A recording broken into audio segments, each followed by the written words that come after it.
Picture a castle so beautiful that kings chose it for their honeymoons. Golden Cotswold stone that glows amber in the evening light, gardens laid out in perfect knots of lavender and rosemary. A private chapel with glass windows worth more than a village. Now fill the finest bedchamber in that castle with the smell of childbed fever. Add a bowl of blood-dark water that needs emptying, a queen who is saying things she should not be saying, and a husband standing in the doorway who may or may not have wanted her dead. That's Sudeley Castle, Gloucestershire, September 1548. The most elegant house in England, and the loneliest place in the world. A place where you could walk through rose gardens in the morning and hold a dying queen's hand by nightfall.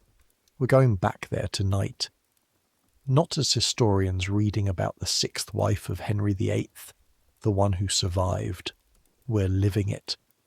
One day, one person, everything they would have seen, smelled, heard and endured. So, I make these history stories, and honestly I still don't know whether anyone actually sleeps to them, or whether you're all just lying in the dark listening to descriptions of 16th century fever sweats for fun. Either way, subscribe if you want. Get comfortable. Here we go. The Queen is dying and she thinks her husband poisoned her, and your job tonight is to keep her calm. Nobody said that to you in those words. Nobody would dare.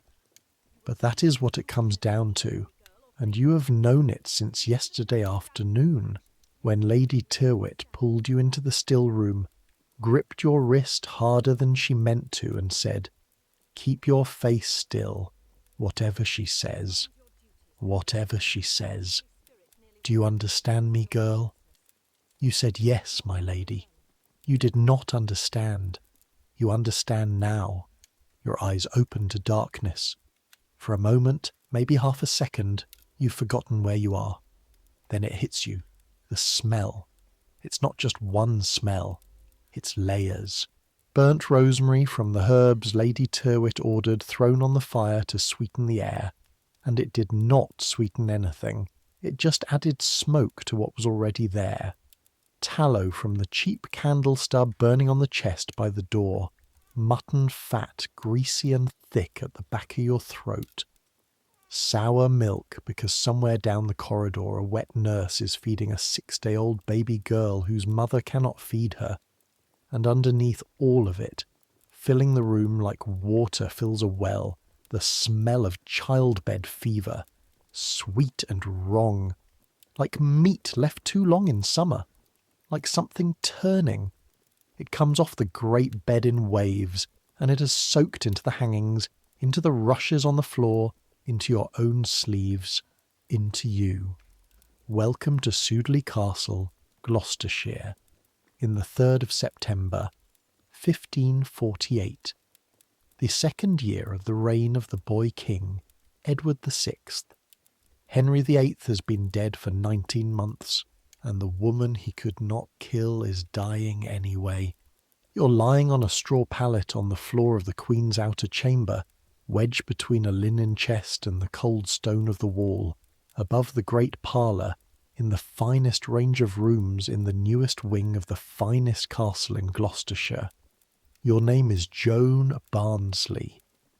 You're 16 years old, and you arrived here 4 months ago from a farm outside Winchcombe, 1 mile down the valley, with exactly 1 spare shift, a wooden comb your mother pressed into your hand at the gate, and a letter from the parish priest saying you were honest and clean, and could be trusted around fine linen.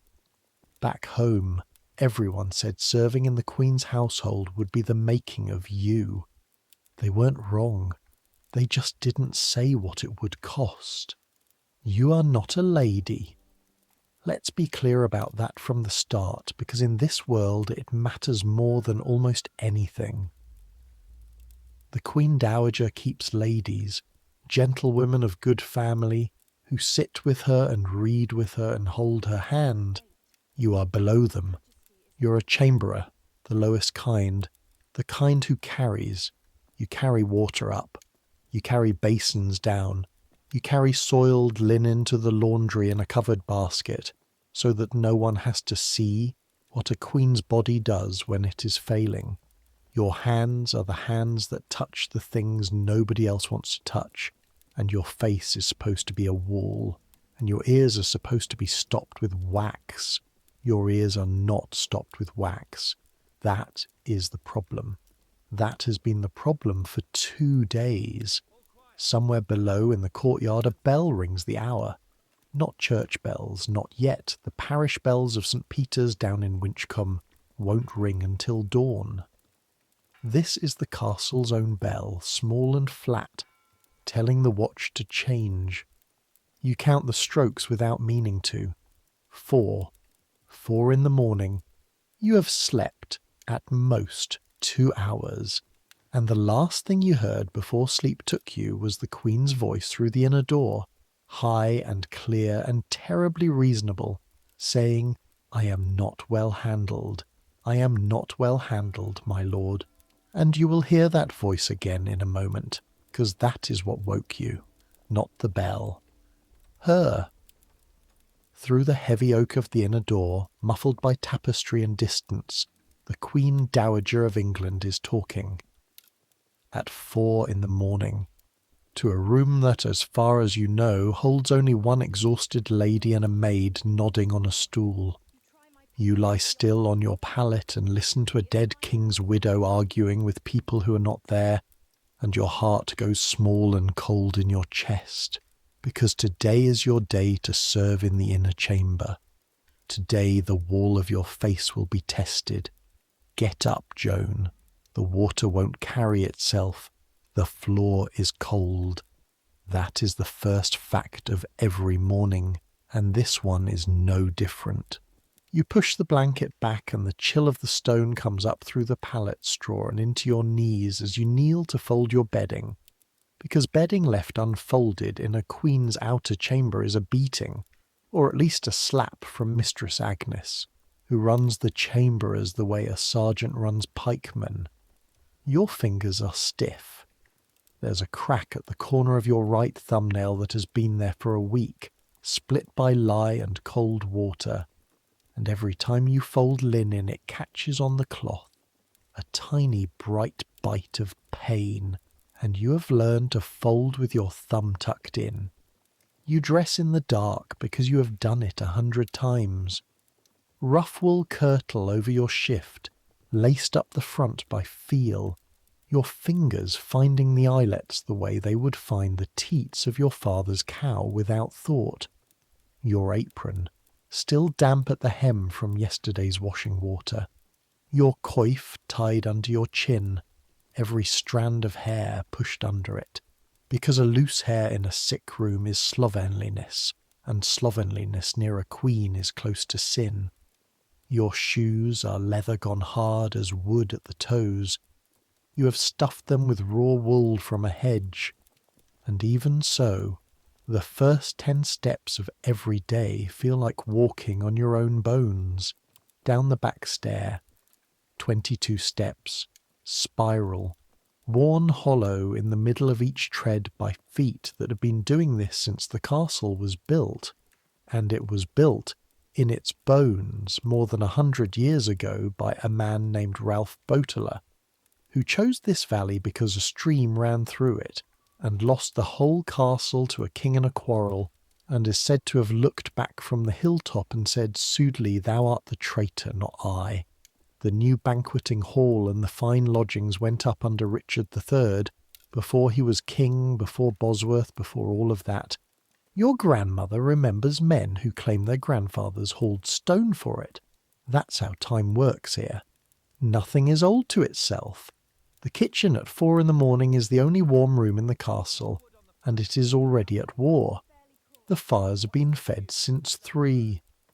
A boy named Watt, 10 years old, maybe 11, nobody's sure and neither is he, is turning a spit with a wet cloth wrapped around the handle, and the fat from a row of capons is dropping into the flames with a sound like slow rain. Hiss, hiss, hiss.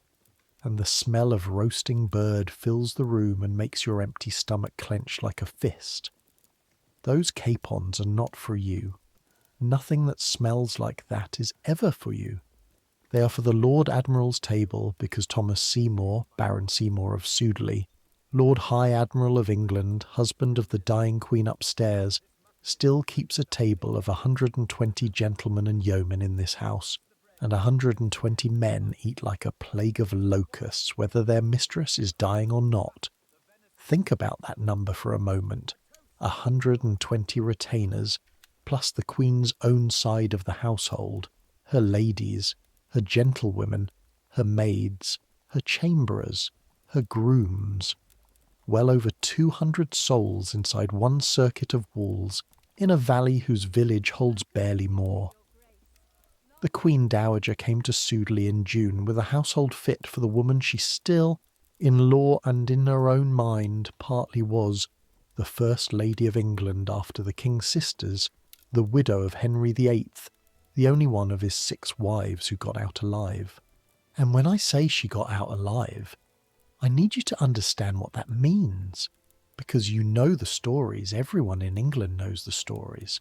2 wives divorced and discarded, 2 wives with their heads cut off on Tower Green, and one of them, Catherine Howard, was younger than some of the maids in this house when the axe came down. One wife dead of childbed fever at Hampton Court, Jane Seymour, the mother of the little king, dead 12 days after the birth. And Catherine Parr outlived the man who did all that. She married him knowing all that. She nursed his rotting leg, she argued religion with him a half step too far, and there was a warrant drawn for her arrest, an actual warrant signed, and she talked her way out of it in one evening, flattered and submitted and wept in exactly the right proportions, so that when the guards came to take her the next day, the king himself drove them off shouting. She survived the most dangerous husband in the history of England by being the cleverest woman in it. She survived Henry, and now she is upstairs dying of the same fever that killed Jane Seymour, 6 days after giving birth to a daughter in the arms of a 4th husband she married for love. And if there is a lesson in that, nobody in this kitchen wants to say it out loud. Mistress Agnes sees you and jerks her chin at the row of pails by the door. No words. Words cost time. You take the yoke, the wooden bar that sits across your shoulders with a pail hooked on each end, and you feel the old bruise on your collarbone settle into its groove, and you go out into the dark courtyard where the well is. The morning air hits your face like a slap of cold water, which is fitting, because cold water is your whole morning. It is the 3rd of September, and summer is dying in the valley. You can smell it. Cut hay from the meadows beyond the wall, wet and sweet, and wood smoke, and under it the green mineral smell of the stream they call the Isbourne, running low after the dry weeks. Mist stands waist-deep across the garden, so the clipped hedges of the knot garden float on it like islands. Above the mist, black against a sky just beginning to grey, the tower of St. Mary's Chapel, the Queen's own chapel, 30 steps from the house, where in a few days, though you do not know it yet, something will happen that has never happened in England before. The windlass handle is furred with frost damp, and it takes both hands and your whole back to turn it. The rope creaks. The pail goes down into the black, and you hear it hit the water far below with a slap, and you let it drink, and then you haul. Hand over hand, the rope wet and hairy against your palms, the crack in your thumb screaming on every grip, 40 pounds of water coming up out of the earth an inch at a time. Then the second pail, then the yoke across your shoulders, and the careful stand, knees first, the way your mother taught you, because a girl who lifts with her back is an old woman at 30, 80 pounds of water, 22 steps, 6 trips before the sun is properly up, because a sick room drinks water the way a fire drinks wood. Water to warm for washing, water for the barber surgeon's basins, water for the endless small linens, water, though nobody says this part, to sluice the blood. By the 3rd trip your shoulders are burning and your breath is loud in your own ears, and by the 5th trip you have stopped being a person and become a machine of rope and wood and aching meat. And that is when the thought slides in, the way it always does when the body is too tired to guard the mind. She said his name in the night. You heard it through the door. She said, my Lord Admiral, and then she said something else. And the something else is the thing Lady Tyrwhitt warned you about, the thing your face must be a wall against. You put the thought down the way you put down the pails, carefully, without spilling. Then you climb the stairs again, and this time, at the top, the inner door is open, and Lady Tyrwhitt is standing in it with a candle, and her face, which is usually a fortress, is not a fortress this morning. Joan. Good. Come in, girl. She's asking for cool cloths, and I need hands that don't shake. And just like that, before the sun has cleared Langley Hill, you are inside the room where a Queen of England is dying, and the door shuts behind you with a sound like a lid.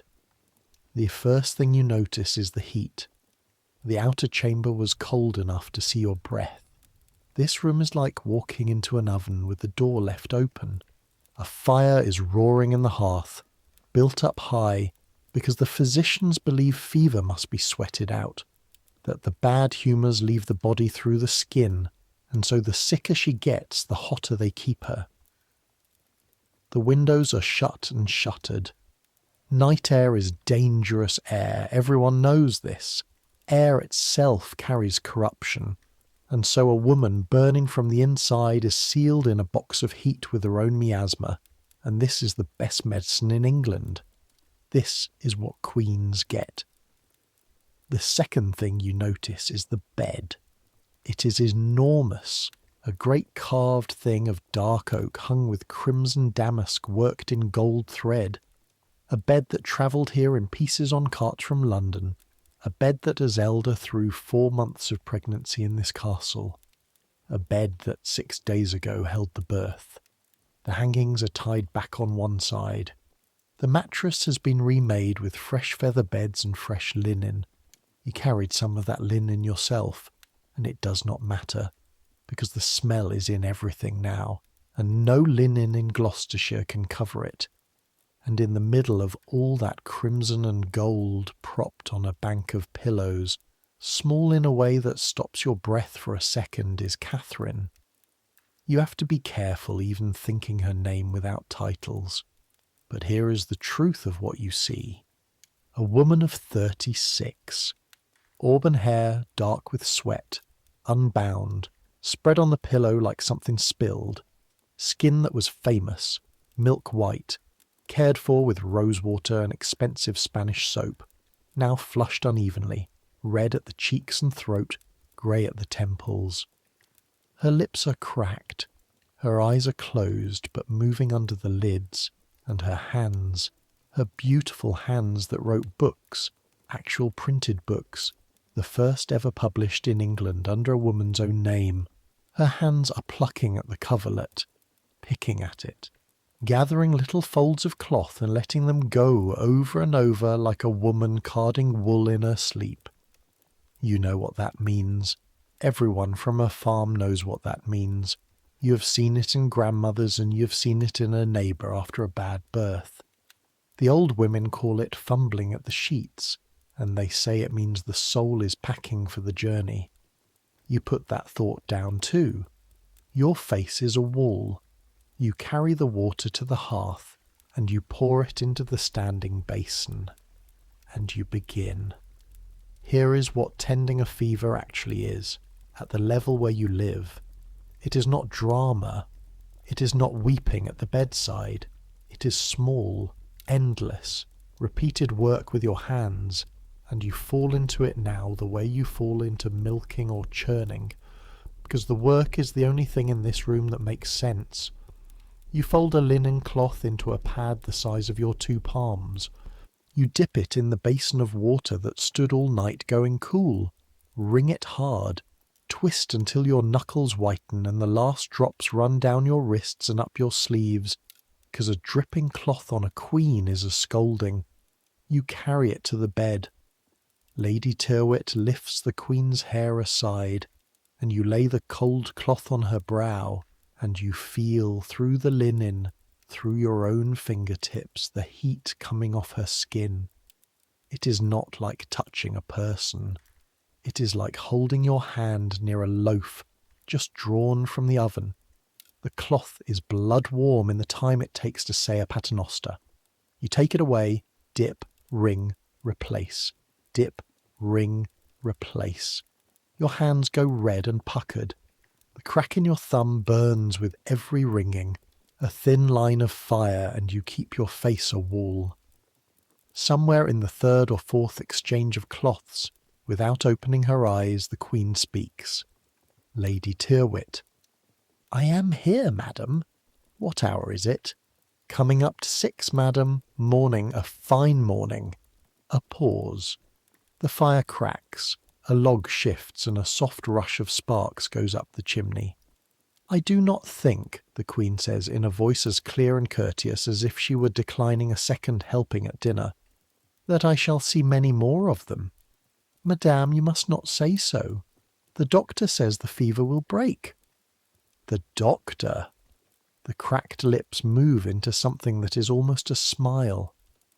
Dr. Hooker has attended me since I was Queen of England. He is a good man and a learned one, and he lies to me beautifully. He lied just as beautifully to my lord the king at the end. I recognise the tune. You keep wringing cloths. You are furniture. Furniture with ears. And here is the thing about Robert Hickey, the man asleep on a truckle bed 2 rooms away with his urine flasks and his powdered pearls. He is not a village leech. He was physician to Henry VIII himself. He is one of the finest medical minds in the kingdom, and everything he knows is wrong. Not wrong through stupidity. Wrong through the whole architecture of what medicine is in 1548. He believes a sickness is an imbalance of humours, corrupt blood risen from a womb that has not properly cleansed itself. His treatments are the heat, the sealed windows, possibly the letting of blood from a body that has already lost too much of it. What is actually killing her has a name your world will not learn for 300 years. Puerperal fever, childbed fever, infection, carried into the birth chamber, most likely on the hands of the very people who delivered her, the midwives who never washed between the touching of one thing and the touching of another, because why would they? No one on earth knows a reason. In 3 centuries, a doctor in Vienna named Semmelweis will prove that hands carry death from body to body, will beg physicians simply to wash, and they will mock him and hound him, and he will die in a madhouse still right.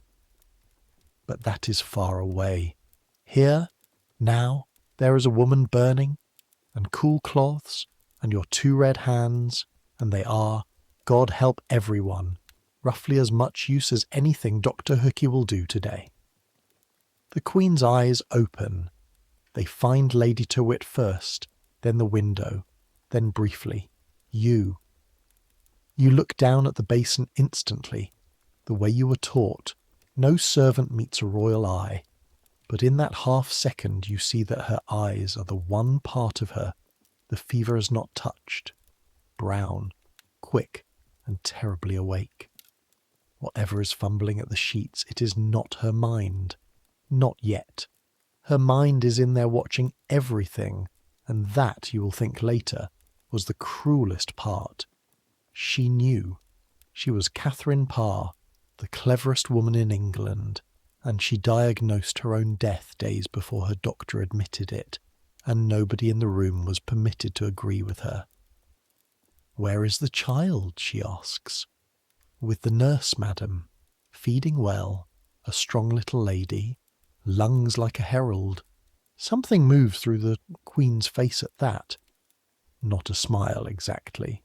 6 days ago, in this room, after a labour that the older women judged neither easy nor terrible, she was delivered of a daughter, and everyone had told her all summer it would be a boy. Her husband told everyone it would be a boy. He wrote letters about the boy. Even the Lady Elizabeth, the king's daughter, sent word teasing about the boy. And it was a girl, and they named her Mary, after the king's elder daughter, a careful political name. And by all accounts the Lord Admiral swallowed his disappointment within a day, and swore that a wench would do to begin with. "Mary," the Queen says to the ceiling. "Well, God knows his business. This country has done ill by its Marys, and by its Catherines too, come to that. Perhaps she'll mend the account. Madam, I would see her today, Lady Tyrwhitt, while I have." A pause, the picking hands going still for a moment, "while the morning is cool." "I'll send for the nurse, madam." And Lady Tyrwhitt turns and looks at you, and you dry your hands on your apron and go, and as the heavy door swings you hear, behind you, the Queen begin to speak again in a different voice, lower, faster, the reasonable tones sliding off like a cloth slipping from a table, and the last words that follow you out into the cool of the corridor are these: "Those that be about me care not for me. They stand by laughing at my grief. Keep your face still, whatever she says. You walk, you do not run. Running frightens a household. You walk very, very quickly. The corridor is a different world. Cold air, grey light through a window slit, the smell of stone and rushes instead of fever. You stand for one breath with your back against the wall, and let the sweat on your neck go chill, and then you go to find the nurse, because an errand is an errand even when your ears are ringing. And while you walk, let me tell you where you actually are, because you have been in this house 4 months and you still get lost, and that is not stupidity, that is Sudeley. The castle is really 2 households wearing one skin, and the seam between them runs through every corridor. On one side, the Queen's side, everything is women, her ladies, her gentlewomen, her maids of honour, her chamberers like you, her own officers, her own kitchen accounts, her own chaplains, most of all her own chaplains, because Catherine Parr does not merely have religion, she is religion, the reformed kind, the dangerous new kind, English prayers and English scripture, and her chaplain Miles Coverdale is the man who made the first complete printed English Bible. He is here, in this castle. You have carried washing water past a man whose book sits chained in every parish church in the country. He nodded to you once. You nearly dropped the pail. On the other side of the seam is the Lord Admiral's world, and the Lord Admiral's world is men. Gentlemen, yeomen, grooms, his 120 boots and horses and the armoury and the long stable range, an ambition so thick you can smell it over the dung. Thomas Seymour. Let's be honest about him, the way the kitchen is honest about him at night when the doors are shut, in half sentences, because whole sentences hang people. He is the most beautiful man most people in this valley have ever seen, and he knows it the way a knife knows it is sharp.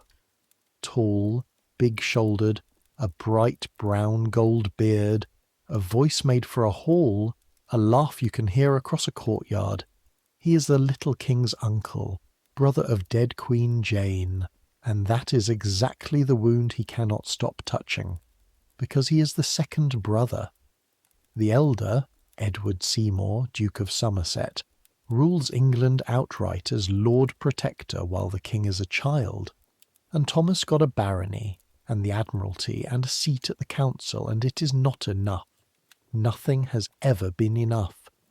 The kitchen says he asked the Council whether he might marry the Lady Elizabeth, the King's own sister, before he came courting the Queen Dowager.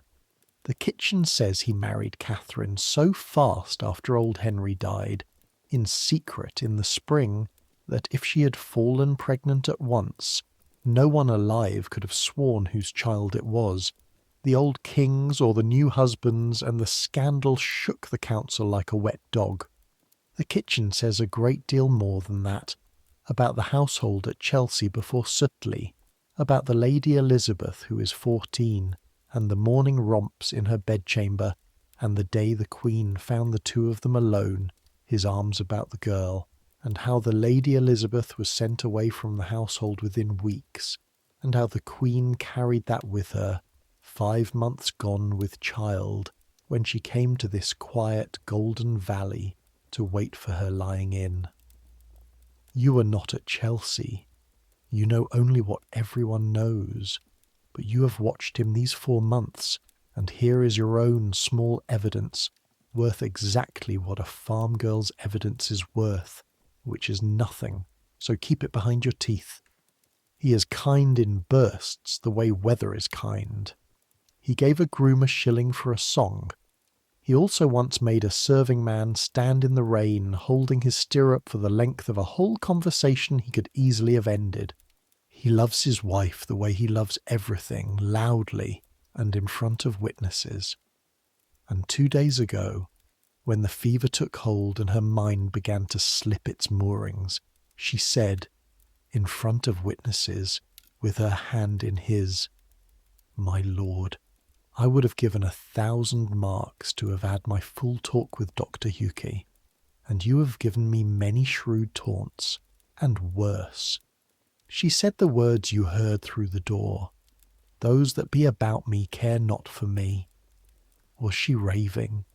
The fever was on her. Was she, in the terrible license of dying, finally saying the plain truth she had swallowed for 1.5 years, the way she once swallowed her words for Henry? Lady Tyrwhitt was in the room when it was said. Lady Tyrwhitt will remember every syllable to the end of her life, and in a few months, when the world has turned over again, she will be asked to write it all down for men on the King's Council, and she will, and that is why we know it happened at all. But you do not know any of that future. You are 16, and you're standing at the door of the nursery, and you knock. The nursery is warm the right way the sick room is warm the wrong way. A low fire, a cradle of carved oak on rockers, and Mistress Eglionby, the nurse sitting on a stool with the baby at her breast, and a second cradle rocker. A girl younger than you, half asleep in the corner, with her foot still moving the rocker of the empty cradle out of pure habit, like a cart horse walking in its sleep. The Queen asks for the child, you say. Mistress Eglionby looks up. She is a broad, calm woman with forearms like a baker, chosen for exactly that calm, and even so something crosses her face, because a dying mother asking to see her baby is a sentence with only one meaning, and everyone in this castle can read it. Is she? The nurse starts, and stops, and rearranges the question into something a servant is allowed to ask. Is her Grace clear this morning? She was clear when she asked, you say, which is true, and is also the most careful sentence you have ever built. The nurse nods slowly. She detaches the baby, who objects, a thin, furious bleat, and swings her up against a cloth on her shoulder, patting, and over the small wobbling head, she looks at you and says quietly, one servant to another, in the voice that exists below the household's official voice. Poor lady, 16 years she waited to marry where she loved. 2 old husbands first, did you know that? Wed at 17 to a sick boy who died on her. Wed again to Lord Latimer, old enough to be her father, and nursed him to his grave too. Then the king, God rest him, and she nursed him, that leg of his. They say the smell of it filled 3 rooms, her whole life, nursing other people's deathbeds, and the one time she is the one in the bed, she stops patting for a second. There's no one whose whole life was her. The baby burps, enormous and unqueenly.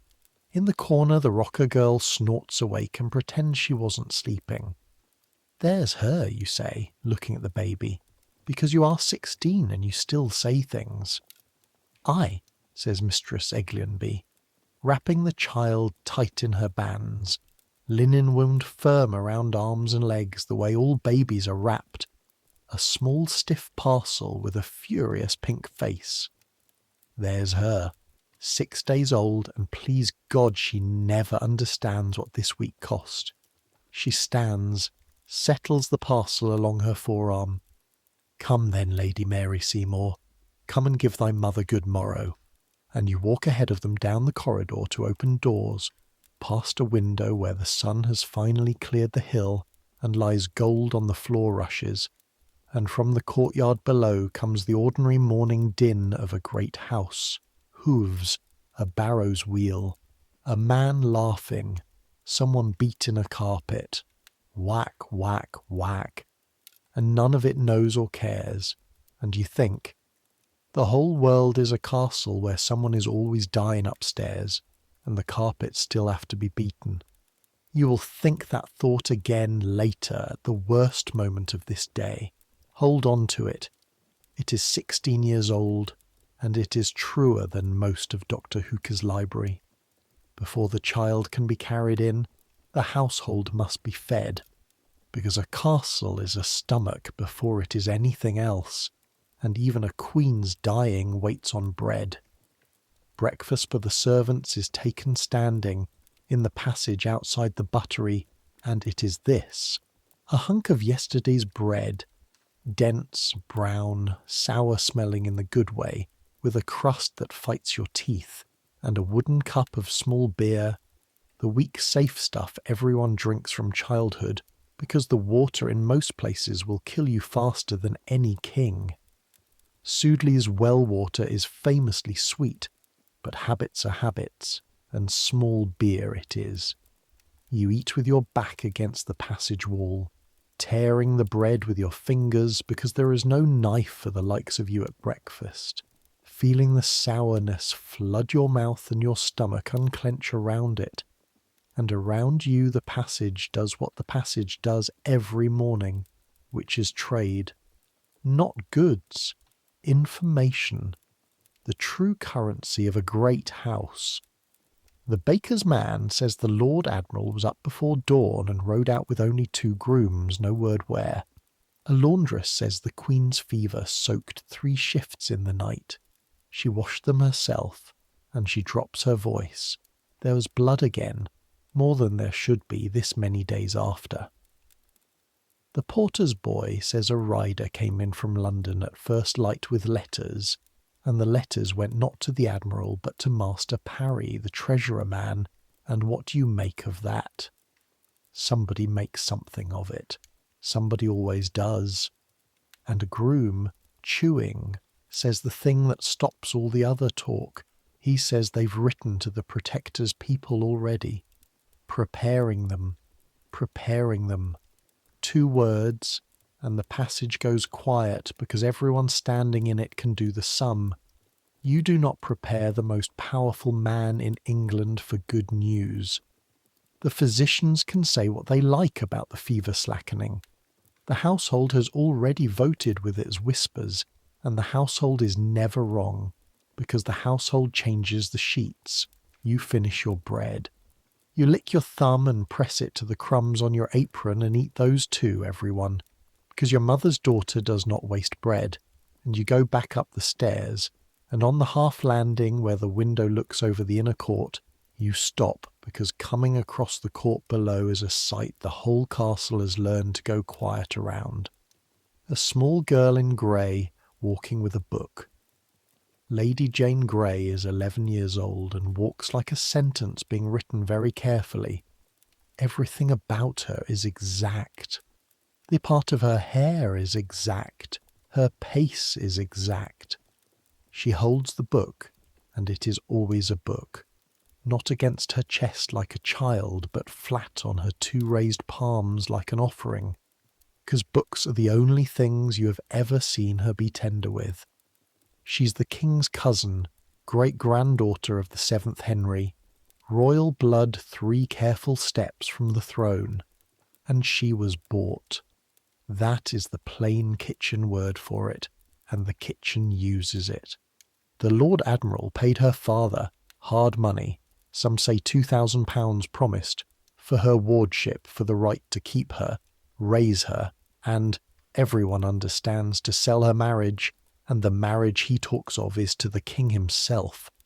A girl as an investment, livestock with Latin, and the queen, who could not save the girl from being a commodity, did the one thing she could do, which was love her while she was in the house, taught her, praised her, gave her what she gave the Lady Elizabeth before her, a model no one else in England could give, of a woman whose mind was her fortune and whose fortune had made her a queen. The girl repaid it with a devotion so total it frightens the maids. When the Queen took to her chamber for the lying-in, Lady Jane read to her every afternoon, Greek, actual Greek, her small voice going on and on behind the door, steady as a spinning wheel. Since the fever began, the door has been closed to her. Children are not brought to childbed fever, and so she's taken up a station. Every morning, and you've seen this yourself now 3 days running, she walks the inner court below the Queen's windows, once around, twice as slowly, with her book, not reading it, and pauses at the corner where, if the shutter were open, which it is not, a person in the bed might see her, and stands there for the space of 10 breaths, straight as a pikestaff, being visible to a shuttered window. Then she walks on. That is an 11-year-old's whole power in this world, to be visible to a shuttered window, and she spends it, every morning, in full view of a household that watches everything, and she does not care, or rather, you suspect, she has decided with that exact and frightening little mind that this is worth being seen doing. You will think of her at the funeral, walking chief mourner behind the coffin, and you will think of her for the rest of your life every time you see a child being braver than the adults around it deserve. You climb the rest of the stairs. Above you, the sickroom door opens and shuts, the day's traffic beginning. Ladies with drawn faces, the doctor's boy with a covered cup, a groom with an armful of wood for that terrible fire, and you fold back into the machinery of it, and the morning grinds on the way sick mornings grind, on hands. Because here is an honest accounting of the next hours, the hours the chronicles will compress into a single line. The Queen lay gravely ill. You scrub the threshold stone of the outer chamber where a posset was dropped. On your knees, with sand and a brush of bound twigs, and the sand works into the crack of your thumb and you hiss through your teeth and keep scrubbing. You carry down a basin with a cloth over it and do not look under the cloth, and the weight of it shifts as you walk, liquid, and your stomach shifts with it, and your face is a wall. You stand for half an hour holding a bolt of clean linen while 2 ladies debate over your head, as if you were a shelf, whether the Queen should be moved to fresh sheets now or after the doctor's next visit, and your arms burn, and you study the tapestry on the wall opposite, a hunting scene, a stag at bay worked in wool gone soft brown with age, hounds with faded red tongues, and you learn every thread of that stag, and 40 years from now you will be able to draw it from memory in the ash of a hearth with a stick for a grandchild. The bells of the parish church down in Winchcombe ring 9, far and small, the sound carried up the valley on the wind, and then, later, 10. The castle's own bell answers each hour, flat and near. Time in this world is a thing you hear, not a thing you see. Nobody you know owns a clock. The great new clocks with their weights and foliots exist. The king has them, colleges have them, and to you they are rumours. Your day is bells, light, hunger, and the length of a task. A morning is 2 floors scrubbed. An hour is 1 trip to the well and back with full pails. A minute is a paternoster said slow. And a vigil, you are learning, is its own kind of time, thick time, oven time, in which the bells seem to come further and further apart, and the light through the shutter cracks moves like honey, and everyone in the house is listening so hard to one door that the whole valley seems to hum. Hold that in your body for a moment, wherever you are lying now, warm and safe, 500 years downstream. The ache in the arms from held linen, the sand in the thumb crack, the stag with the faded tongue. History is not made of dates. It is made of this. Uncounted hours of ordinary bodies holding things, and the dates are just the moments when somebody upstairs stops breathing. Not yet, though. Not yet. She has 1 more good hour in her, and it is coming, and it belongs to the baby. What happens in the sick room when the baby's brought in is short, and you will keep it the rest of your life. The Queen is propped higher on the pillows. Someone, Lady Tyrwhitt or the maid, has combed her hair back and bound it loosely, and washed her face, so that for a moment, in the shuttered firelit dimness, she looks almost like her portrait. The grave, clever, pretty face England knows. The nurse carries the child to the bedside. The Queen's arms come up off the coverlet, and they tremble visibly, the way your grandfather's hands trembled at the end, and Lady Tyrwhitt moves to help, and the Queen says, "No," just that, and gets them up herself, and the nurse lays the swaddled parcel along them, keeping her own hands underneath, out of sight, holding the true weight, so that the mother may believe she's holding her own child, and the mother knows exactly what the nurse is doing and allows it, and this small, silent conspiracy of women is the most courteous thing you've ever seen in a castle full of courtesy. The Queen looks down into the small, furious face. The baby stares back with the black, bottomless, unfixed eyes of the very new. "Mary," says Catherine Parr. Then, softly, in the tone she must have used in schoolrooms with the king's children, the tone of a woman who raised other women's children her whole life, Elizabeth, Edward, Jane Grey, all of them shaped by her, taught by her, mothered by her while their own mothers were dead or disgraced. "Thou hast a stubborn look of thy father. Learn his charm and none of the rest, and thou shalt do very well." Behind you, someone makes a small sound and turns it into a cough. The Queen bends her head. Her lips move against the baby's linen cap. You cannot hear what she says, and neither can anyone else, and that is right. That belongs to nobody. Then her arms begin to fail. You see it start, a deeper trembling, and the nurse feels it through her own hands and lifts the child away smoothly at once, as if it had been planned to the second, and the Queen's arms come down onto the coverlet and her eyes close, and she says, calm as a housekeeper, "Take her out before I weep on her." Tears breed agues. She has enough to carry. The door closes on the nurse and the baby. The room holds still, and then the fever, which had drawn back for a quarter of an hour the way the sea draws back, comes in again like the sea. By mid-morning she is worse than the night. The clarity shreds. Her voice runs on and on, sometimes Latin, actual Latin, prayer Latin, sometimes the reformed English prayer she wrote herself, whole sentences from her own book surfacing like planks from a wreck, and sometimes talk to people who are not there. Her mother, her sister Anne, once, terribly, to the old king, a placating, softly urgent tone that makes the hair stand on your arms.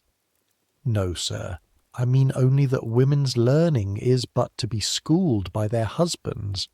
I said it only to divert you from your pain, and Lady Tyrwhitt goes white as her coif, because that is the ghost of the day the warrant was drawn, the day this woman took the axe off her own neck, and here she is at the end, doing it again in her sleep, still negotiating with a dead man for her life.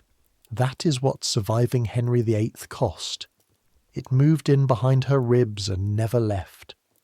15 months of freedom, 1 summer of a marriage she chose herself, a daughter, and at the bottom of the fever, when everything else washed away, what remained was the old work. Watching the king's face, choosing the safe words. Your hands keep moving. Dip, ring, replace. The water is warm now and someone must go for cool. And you realise the someone is you at the exact moment Lady Tyrwhitt says your name. And you take the pails and go, and honestly, the yoke on your bruised shoulders feels like mercy. Stairs are simple. Rope is simple. At the well you stand for a moment doing nothing at all, and Sudeley does what Sudeley does, which is be heartbreakingly beautiful directly at you. The mist has burned off. The valley is a bowl of gold. The castle's new ranges glow that impossible honey colour, stone from the quarries above Winchcombe, stone that holds evening light like a cup holds cider. Beyond the gardens the pleasure grounds run down toward the stream, and beyond those, ordinary fields, stubble now, cut and gleaned, your family's fields somewhere among them, a mile and a world away. Rooks are having a parliament in the elms behind the chapel. A gardener is on his knees in the knot garden with a hand shears, snip, snip, trimming lavender exactly as if the world were continuing, which, and this keeps being the thing you cannot get your mind around, it is, you crank the windlass, rope creaks, pail slaps water. You're the Barnsley girl. You start so hard the crank knocks your knuckles, you catch it, lock it, turn.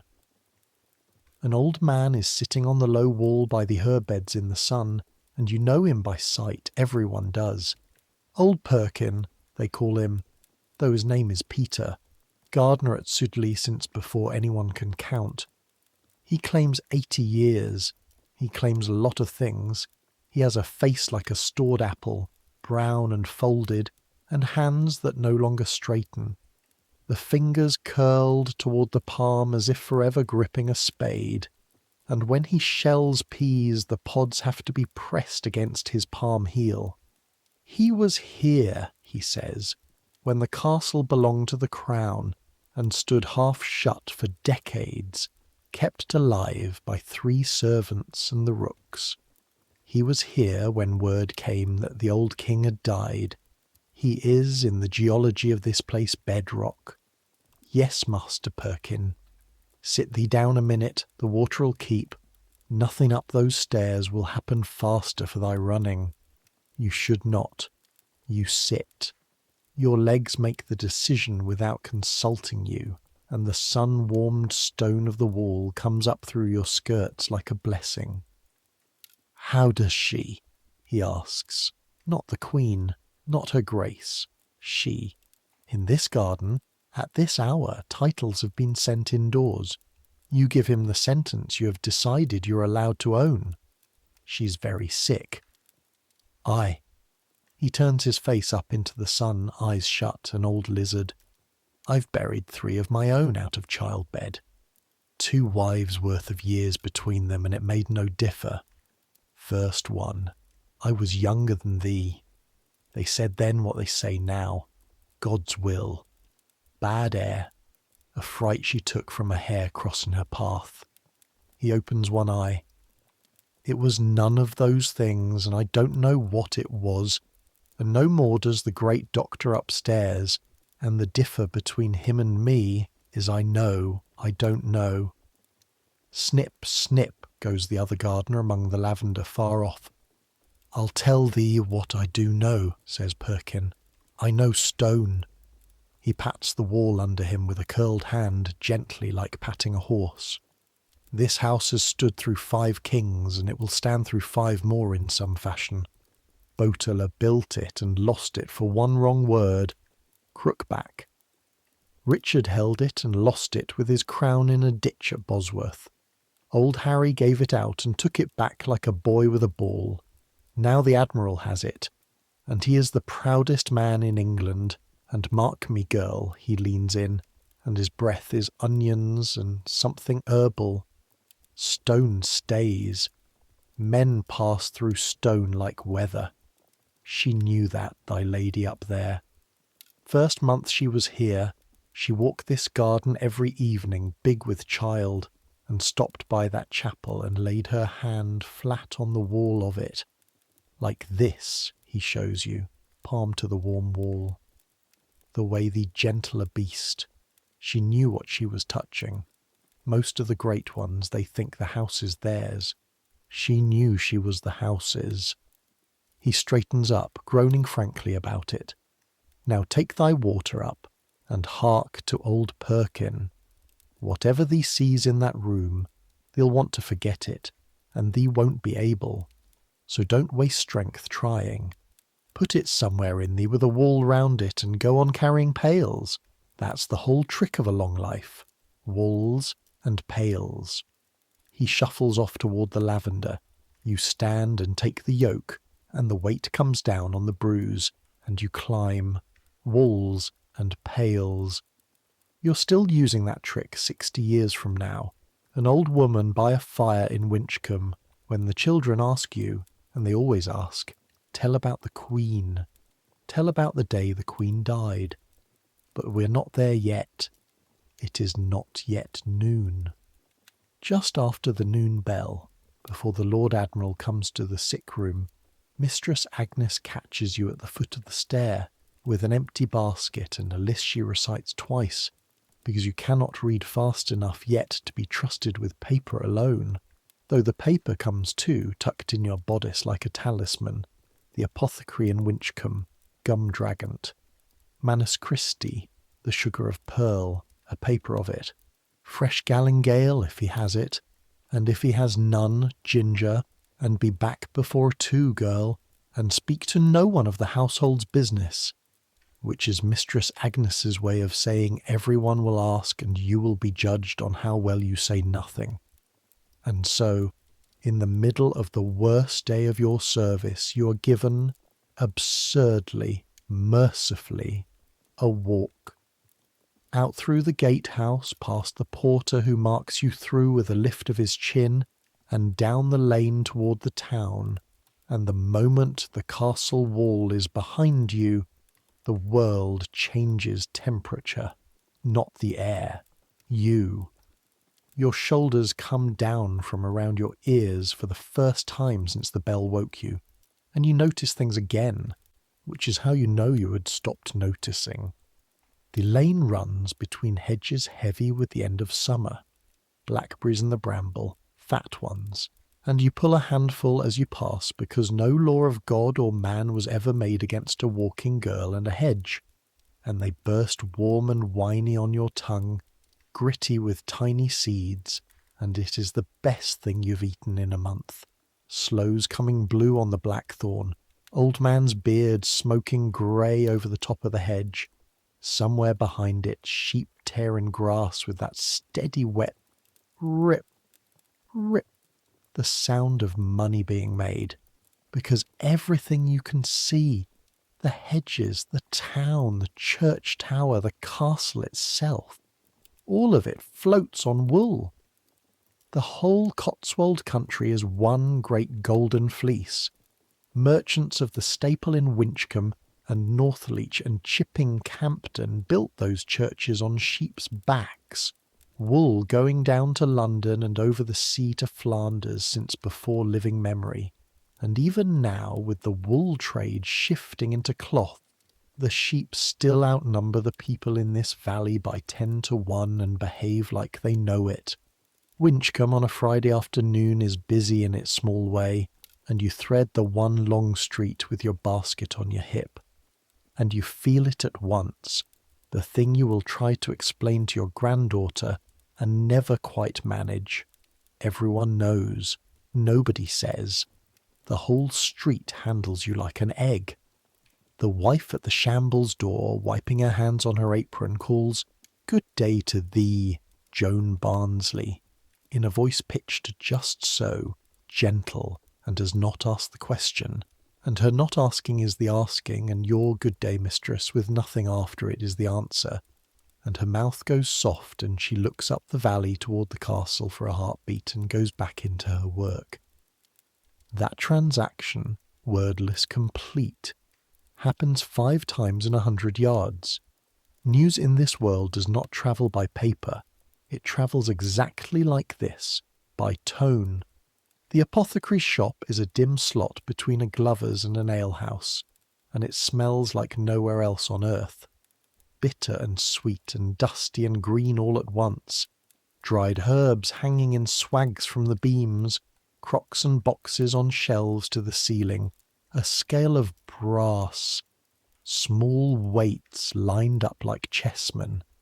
Master Fletcher, the apothecary, is a stooped man with ink-stained cuffs and the professional solemnity of a person who sells hope by the ounce. He reads Mistress Agnes's paper at arm's length, lips moving. Gumdragunt he has. The Manus Christi he makes a small ceremony of, unlocking a box within a box, because it is sugar boiled with rose-water, and, he says, with true pearl dissolved in it, sovereign for restoring the vital spirits of great persons, and it costs, and here he names a sum that would keep your family in bread for a fortnight, and you count it out from the household purse coin by coin onto his counter, terrified, checking each one twice, because a girl who miscounts a queen's money once does not get to do anything twice. Pearls ground into sugar for a woman dying of an unwashed hand.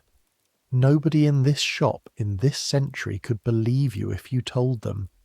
The most expensive medicine in Gloucestershire, and the cure was soap and water, and it was standing right there. While he wraps the papers twist by twist, his boy pounding something in a mortar in the back. Thump, thump, thump, slow as a heart, Master Fletcher says, not looking up, in the town's careful tone. The physician with her is Dr. Hukey, I hear, a most learned man. A pause, folding. Great learning is a comfort in a house. Another pause. To the living. And that is Winchcombe's verdict. Delivered over wrapping paper, and it is exact, and you carry it out of the shop with the parcels. You're nearly at the top of the street, the castle lane ahead, the church tower behind you throwing its long early afternoon shadow, when the almshouse door opens, and old Mother Draycott is helped out onto a bench in the sun, and she sees you, and beckons, and you cannot refuse her because she is 90 if she's a day and knew your grandmother, and her mind swims in and out like the tide. Whose girl, she sees peering? Barnsley's mother, Joan. Barnsley, she chews the name. Her hands on the bench are all knuckle spotted like a thrush's egg. There were Barnsleys carried the banner for St. Kenelm when the procession went. I walked behind the shrine girl, the year I was wed. Gold on it. Gold, and the abbot under a canopy, and the bells. All the bells at once. Thine ears rang for a day after. Her eyes are looking at the scar of ground down the street where the abbey stood, and they are not seeing the scar. They are seeing what stood there. She is the last of the town that walked in those processions as a grown woman, and when she goes the abbey will die a second death, the real one, the one where no living eye holds it any more. They say the Queen is sick, she says suddenly, tide turning, eyes sharp on you now. Yes, mother. Which Queen? And you stand there in the September sun with your basket of pearl sugar, and cannot answer simply, because in her one lifetime this country has had, what, a dozen queens, wives, and regnants to be, and the whole bloody parade, and she has outlived nearly all of them, and the question is entirely fair. Queen Catherine, you say. The last one. Old King Harry's widow. That married the Admiral. Mother Draycott nods slowly and pats your hand, papery and warm, and says the oldest sentence in the world, the one your granddaughter will one day hear from you. There now, there. Queen's too, child. Queen's too. Then her eyes go back down the street, back 400 years, and you are dismissed. You walk up the lane fast, parcels tight in the basket, blackberry-stained fingers, and the castle rises ahead of you golden and terrible, and the flat bell rings too just as you pass the porter. Made it, and you climb toward the room where the pearls will be stirred into wine and will do exactly nothing, and where within the hour you will be folding linen 4 feet from a half-open door, listening to our marriage say goodbye to itself. Noon comes, and with noon comes the Lord Admiral. You hear him before you see him, everyone always does. Boots on the stair, 2 at a time even now, even today, a voice already talking as it climbs, giving some order about horses over its shoulder, and then the outer door opens and the weather of him fills the outer chamber, and every servant in it drops like barley in wind, and you drop with them, eyes on the floor, and you see his boots go past, fine Spanish leather spattered to the knee with road mud, because he has been riding, he is always riding, even this week, out and back, a man who cannot be still in a house where stillness is the only thing happening. He stops at the inner door, and for just a moment, with his hand on the wood, the weather stops too. You're not supposed to look. You look the way you'd look at anything through your lashes with your head bowed. It is the one privacy servants get. And in that unguarded second, Thomas Seymour, Baron Sudeley, the most confident man in the kingdom, stands with his hand flat on his wife's door and does not open it. And his face, in profile, is the face of a boy outside a room where he's going to be punished. Then it is gone. He squares up and knocks softly, which shocks you more than anything, and goes in. The door does not fully close. Doors in a sick room never do. The traffic is too constant, and you are set to folding linens at the press in the outer chamber, which is honest work that must be done, and which happens, and this is not your doing, this is simply where the press stands, to be 4 feet from the gap in the door. Keep your face still. Fold. Listen. God forgive you. Everyone in this castle is listening to everything. 'Tis the national sport. His voice first, pitched low, the hall-filling power all put away, and gentler than you've ever heard it, and this is the confusion of the man, that the gentleness is real, gentleness and the other things sharing one skin. Kate, Kate, sweetheart, how goes it with thee? A silence, the fire, then her voice, and your hands stop on the linen, because it is the clear voice again, the reasonable one. The fever ebbs and flows, and it has chosen, with the terrible timing of dying people, to ebb now and give her to him awake. My lord, you're muddy. A startled breath of a laugh from him. I rode out to the hill and back. Kate, the doctor says the fever slackens, he says with rest. My lord, gently, the way you'd stop a child reciting. I do not think I shall live. Do not say it. I have been at more deathbeds than you have been at battles, Thomas. I know the country. I am in it. A pause. When she goes on, there is something new in the voice. Careful, deliberate. A woman placing words like coins on a table. I have made my will. Dr. Huica wrote it fair yesterday, and it is witnessed. I have given thee everything, all that I have, and wish it were 1,000 times more. Thou knowest that. Kate, let me finish while I own my tongue. The wheel turns fast for men who stand where thou standest. Thy brother loves thee less than he governs thee, and thou lovest him less than that. I shall not be here to. The sentence stops, rearranges. 16 months of marriage, and she is still choosing the safe words, even for him. Be slow, Thomas, for her sake in the cradle, if not for mine in the... And that sentence she does not finish at all. Silence. A long one. You have stopped pretending to fold. And then her voice again, changed, and your skin prickles before your mind knows why. Faster, higher, the reasonable coins scattering, the tide coming back in. My Lady Tyrwhitt, I am not well handled. Those that be about me care not for me. The more good I will to them, the less good they will to me. They stand laughing at my grief. Kate, sweetheart, why should you think so? I would do you no hurt. Look, I am here. I will lie down on the bed by you. I will not leave. You've given me many shrewd taunts, my lord. The words drop into the room like stones into a well, and you can hear them going down, and there is no bottom. Because here is the thing, and the whole castle will chew this bone for months, and historians will chew it for 500 years, and no one will ever crack it. Was that the fever talking, dredging up a garbled nothing?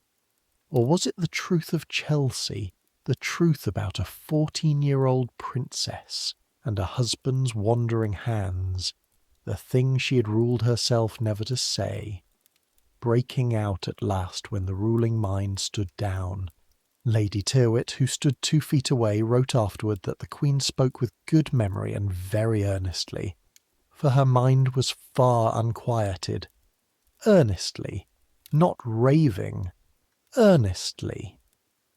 What you hear next through the door is him lying down. The frame of the great bed takes his weight with a groan of oak. His voice goes down to a murmur, words too low to catch, a river of them, soothing, pleading. And her voice tangles with it, rising and falling, and once you catch, in her schoolroom Latin, a fragment of a psalm, and once clearly the words 1,000 marks, and then Lady Tyrwhitt is at the door gap with her face grey, saying, Girl, run for Dr. Yicky. Now thou mayest run. You run. You run down the 22 steps 3 at a time with your skirts fisted in both hands, along the gallery where startled faces turn like plates, across the head of the great stair, and you fetch up at the doctor's door and hammer on it with the flat of your hand, and the rest of that hour is a blur you will never fully own again. The doctor's gown flapping like a crow, the chaplain sent for, Miles Coverdale himself passing you in the corridor with his Bible under his arm, an old man walking very fast without running, which is somehow worse than running. The word going down through the house floor by floor the way water goes down through sand, you can track its progress by the sounds stopping. The carpet beating stops. The laughter in the courtyard stops. Even the rooks, though that must be chance, seem to pause, and through the middle of it twice more you carrying water, because that is your wall and your pail, and the second time passing the inner door, you hear the thing you will tell no one for 40 years, and then only your granddaughter, by a fire, when you are old enough that the dead have become company rather than judges. You hear the Lord Admiral crying, not weeping courteously into a sleeve, crying, ragged, like a man being taken apart, and her voice underneath it, faint now, and it is her comforting him. Her whole life, nursing other people's deathbeds. Even at the last, even at her own, they handed it to her one more time. Whatever else is true of Thomas Seymour, and within 6 months England will decide the worst of everything is true of him. Whatever else is true, that sound was true. Both things lived in him. That is the awful lesson of that door, and you are 16, and you learn it in one afternoon folding linen. People are not one thing, not even the frightening ones, not even the beloved ones. That is what makes them frightening. That is what makes them beloved. Between the Admiral's visit and the end there is the evening, and the evening deserves telling too, because it is the last one, and because nothing in your life before this taught you that a house can hold its breath for 8 hours. Supper happens because supper always happens. The hall is fed in sittings, but the talk is low, and the minstrel's gallery stands empty and dark. No music in a house of sickness, and men who usually roar over their meat lean together and murmur, and the sound of 200 people murmuring is worse than shouting. A sea sound. It gets into the walls. You eat in the kitchen, sitting, pottage thick with barley and a knuckle end of bacon deep in it somewhere for flavour. And Mistress Agnes, who has fed this many mouths through plague summers and royal visits, never once been seen to falter, salts the pot twice, forgetting she has salted it, and nobody says a word, and everyone eats the too salty pottage down to the wood, because you do not correct the mistakes of a person whose hands are trembling, for the same reason yours are. After supper the sick room needs night things, and you're one of the pairs of hands that carries them. More candles, good wax ones now, not tallow. The wardrobe has released the wax without being asked, which is its own message. More wood, though God knows the fire needs no help. Warm wine, and the chapel things, and this is when you understand fully if you had not before, because Master Coverdale's own servant goes up with you, carrying the small chest with the communion vessels, and behind him a chaplain with the book, and the things of God are being staged in the outer chamber the way the water and linen were staged this morning, within reach, for when they are wanted quickly. The watch is set. Not the ordinary castle watch, the other one, the women's watch, the ancient unofficial one.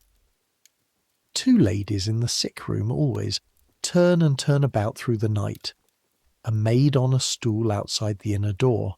You and another chamberer on pallets in the outer chamber, dressed, because tonight nobody undresses. And through the whole vertical body of the castle you can feel it. Nobody is truly asleep. The house lies in the dark with its eyes open. You lie on your pallet and listen to the sick room through the wall, and the sick room has a sound now. It has had it since evening. Her breathing has changed. It is loud, and it has a catch in it. A small snag at the top of each breath, like a thumbnail catching on linen over and over, and between breaths there are pauses, and the pauses are the worst thing you have ever heard, because you find yourself counting through them. 1, 2, 3, and your own chest will not work until hers does. Somewhere past midnight the other chamberer, a Gloucester girl called Sib, whispers across the dark between your pallets, "Joan, art awake?" "Aye." Silence. The fire in the sick room cracks through the wall. The breathing goes on, snag, pause, snag. "My mother," Sib whispers. "When my father lay so, she opened the window at the end. Just a crack. She said the soul wants a way out, else it beats about the room like a bird and cannot settle." A pause. "They'll not open a window in there. The doctor would have their hides, night air." No, you say, they'll not. Another silence. Then smaller. Will she find her way out anyhow, dost think? Through all that stone? And you lie there, 16, in charge of nothing, ask the only question in the castle worth asking. And outside the wind moves over the roofs, and very far off the owl sounds along the stream, and you say what you find you actually believe, which surprises you as you say it. She found her way out of Henry's court alive, Sib. She'll not be stopped by a shutter. Sib gives one small breath of a laugh, quickly smothered, and you both lie ashamed and lighter. And that is the last thing said in the outer chamber that night. You do sleep, in the end, in scraps. That is the true shape of vigil that no chronicle records, that the body betrays the occasion, that you can be 16 and heartbroken and terrified and still drop into black dreamless sleep for 20 minutes at a stretch, because you have carried water since 4 and wake with a lurch of guilt, and listen, snag, pause, snag, still, and drop again. At some black hour a door opens and closes below, and boots come up the stair quietly, quietly, a big man walking soft, and the Admiral passes through the outer chamber in the dark without a light. You lie still as death on your pallet, and he never knows you are there. None of them ever know you are there, and he stands at the inner door a long moment. You can hear him breathing and then goes in, and does not come out again that night. Later, you cannot say when. The Queen's voice rises once through the wall, clear out of the fever dark, a full sentence in the tone of a woman settling a matter, and you cannot make out one word of it, and then Lady Tyrwhitt's voice answering low, and then quiet. And later still, in the deepest trench of the night, when even the wind has laid down, you surface from your scrap of sleep, and the room through the wall is silent, and your heart slams before your mind wakes, and then it comes, snag, and you breathe out and pause. 1, 2, 3, 4, 5, and snag. Further apart now, further, the tide going out with the night, and you lie in the dark of a strange great house a mile from your mother, listening to the breath of the woman who survived Henry VIII, counting for her, as if your counting held anything up, as if love, even a chamberer's small, anonymous, week-old love, ever held anything up. It doesn't hold anything up. That is not what it is for. It is for witness. Someone in the dark counting. That is the last service, the one below all the others, lower than water carrying, lower than linen, the floor under the whole house of service. And you find you're doing it, and you keep doing it, snag, pause, snag, until the grey comes into the shutter cracks, and Mistress Agnes's step is on the stair, and the last morning of it begins. That morning is the 4th of September. She has one more day and part of a night. The clear patches come smaller and further between, like the breathing. In one of them she blesses her ladies. In one of them, Coverdale at the bedside, she makes the responses to the English prayers in a whisper you can hear only as rhythm through the door, like rain heard from indoors. In one of them, the last one anyone records, she gives instruction, calm as ordering dinner, that Dr. Huiker and Master Coverdale shall see her will performed, and thanks the people about her for their pains, thanks them, the woman who thought they stood laughing at her grief. And perhaps that is fever too, or perhaps it is the other thing, the courtesy under everything, the habit of a lifetime spent making rooms easier for the people in them, holding to the very lip of the dark. And in the small hours after, the bell. You know that part. You were in the kitchen against the flour barrel. We've been there together already, you and I, and there is no need to stand in it twice. between 2 and 3 of the clock, the morning of the 5th of September, 1548. Snag. Pause. And the pause held. The afternoon is long. Dying is not like the ballads. In the ballads there is a last speech and a sigh and a bell. What there actually is hours. The fever climbs until her skin against your cloths feels like the outside of the bread oven. And then, worse, in the evening it stops climbing and begins to fall, and her hands and feet go cold while the fire is still stoked high, and the older women in the room exchange one look, one single look. Because cold coming up the limbs while the heart still burns is a message, and everyone born on a farm has had it read to them. The room fills and empties by unwritten law. Dr. Hickey comes and holds her wrist and looks at nothing, and gives orders that change nothing, posets, a plaster to the feet, and to his credit, and you will always give him this. He stops pretending. Somewhere around sunset he stands back from the bed and does not offer another remedy. And that, from a king's physician, is the honestest sentence spoken in the room all day. Master Coverdale prays, not the Latin drone you grew up under in Winchcombe Church, the old wall of sound that was God's business and none of yours. English. Plain English prayers, some from the Queen's own book, given back to her now like a cloak she made being laid over her, and even half under the fever she moves with them, her cracked lips shaping the responses, and you, standing at the wall with an empty basin against your hip, realize with a small shock that you understand every word being said over a dying queen, and that this is her doing. This whole world where God speaks English to servant girls, she wrote it. She fought Henry himself nearly onto the scaffold for it. And it is the thing in the room that will outlive everybody in the room. She asks in one clear patch near dark whether it is well with the child, and is told yes, and says, then all is well.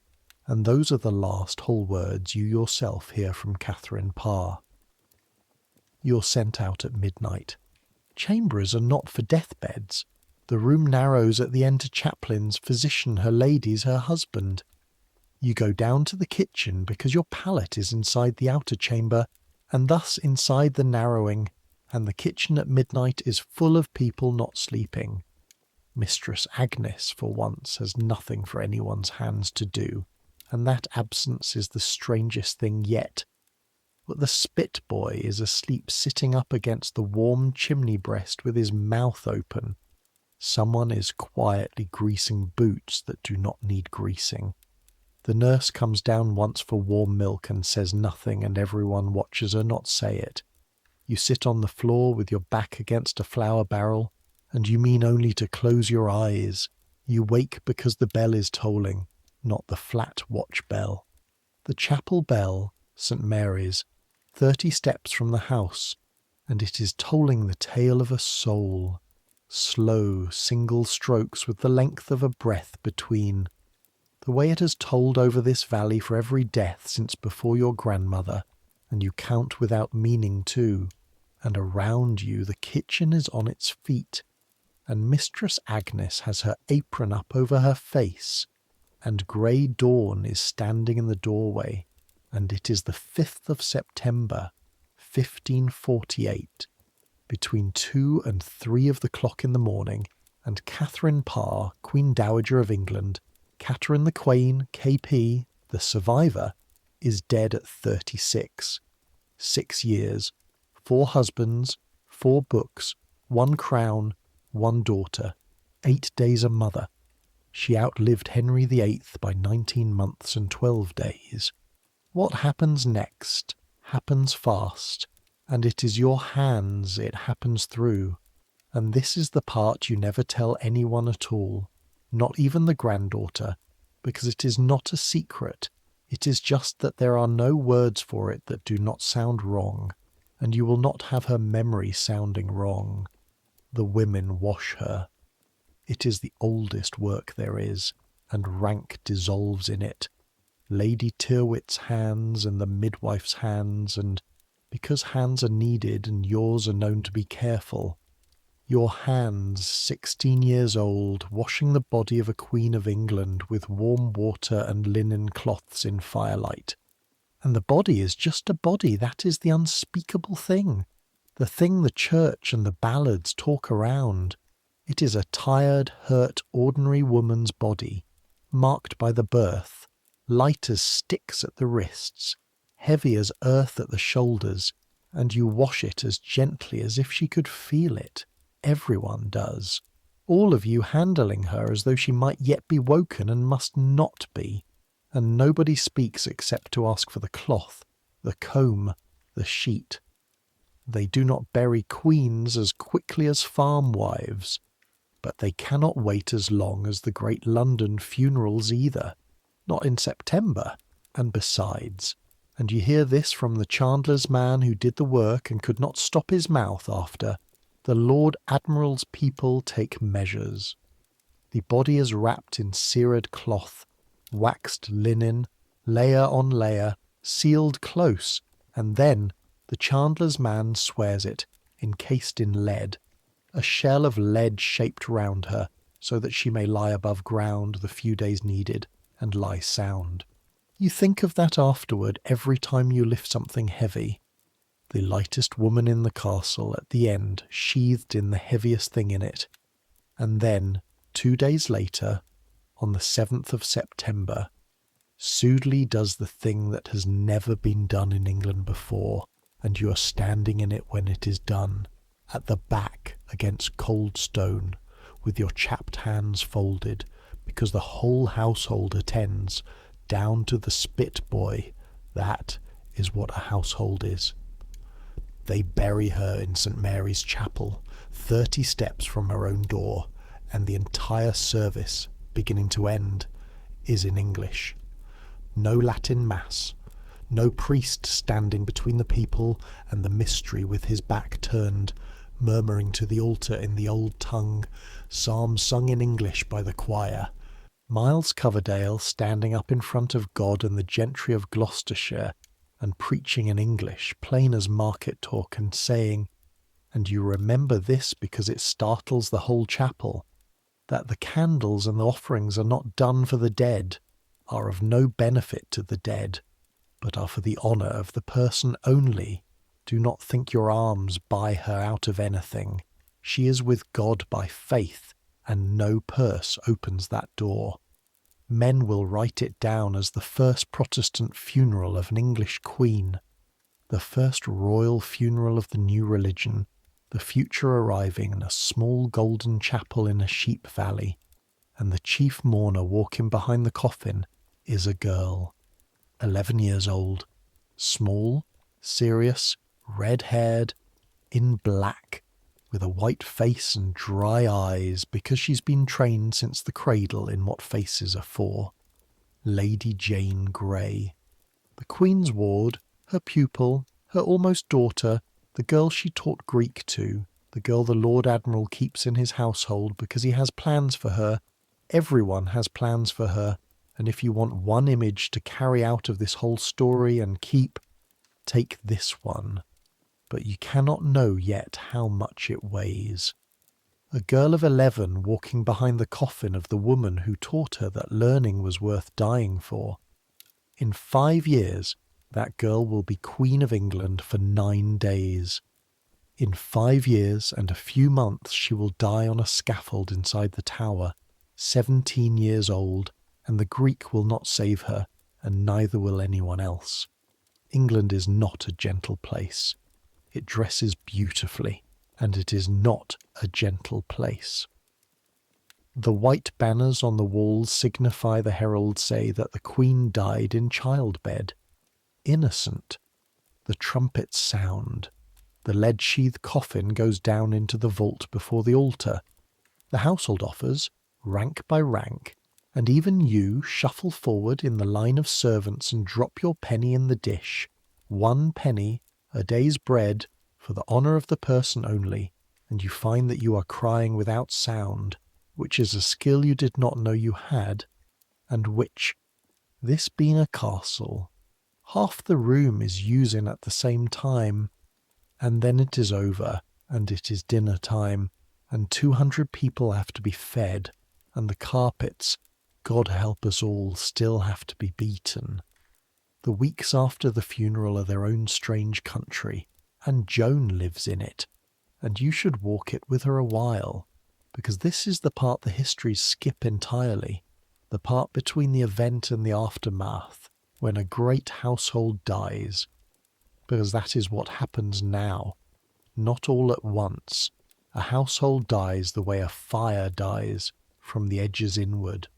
The visiting mourners go first within days, their carts and grooms and borrowed blacks clattering out through the gatehouse, and the guest lodgings go dark and cold, room by room, and you are one of the hands that strips them, and stripping a room is a whole education in what people are.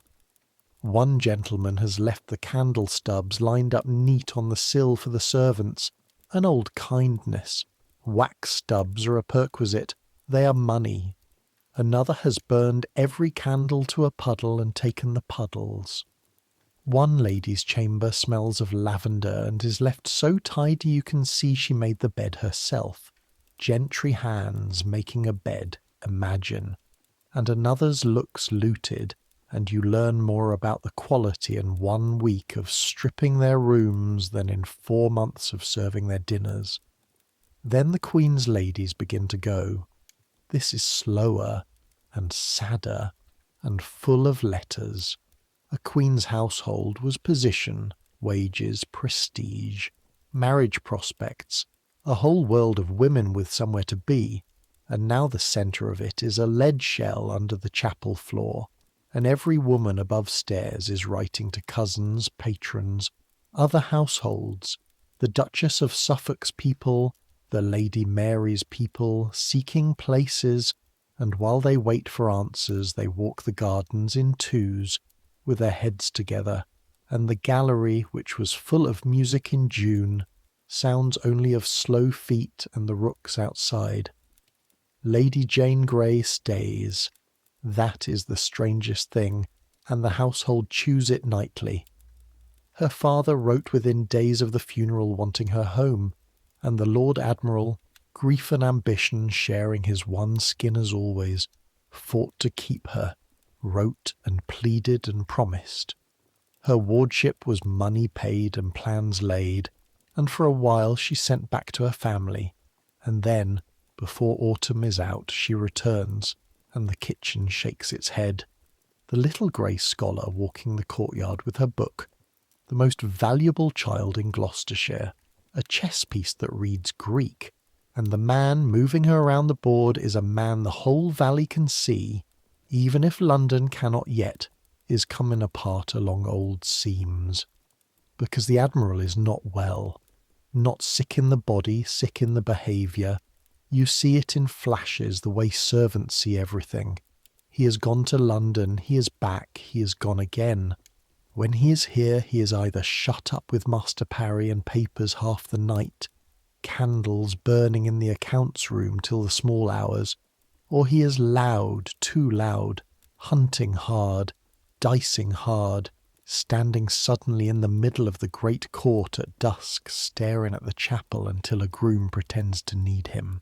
Once, and you see this yourself, crossing the base court at evening with the last pails, you see him standing at the door of St. Mary's, just standing, not going in, one hand flat against the door frame the way he stood at her chamber door that day, and you drop your eyes and keep walking, and the picture stays in you.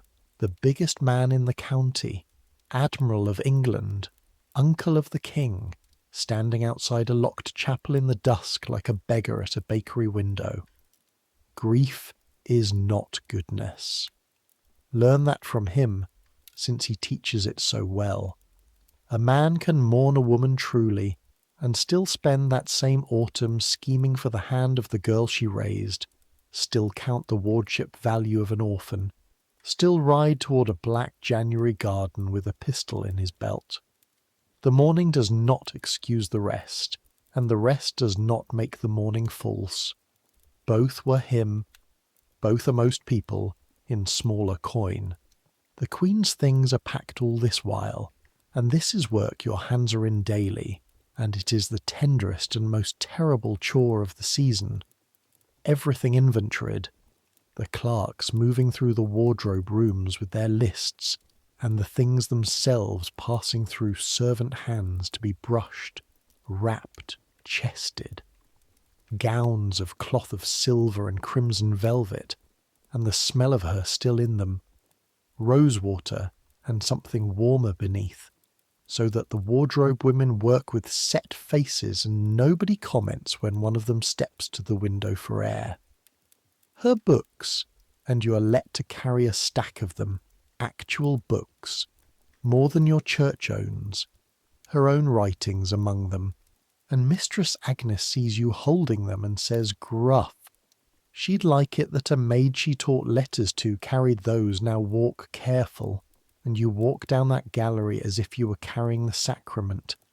And her jewels are fought over. Of course they are. There is a set of them. The Queen's jewels, that she claimed all her widowhood were her own, given her by Henry, and the Lord Protector's people held they were crown property and kept them from her, and it poisoned everything between the brothers' houses while she lived, and now she is dead, and the fight simply continues over her grave. Letters and lawyers, and the kitchen's judgment on this is delivered by Mistress Agnes over the bread trough with a thump of dough. They let her die wanting her own wedding gifts, and now they'll wear them to her memory services, and no one improves on that either.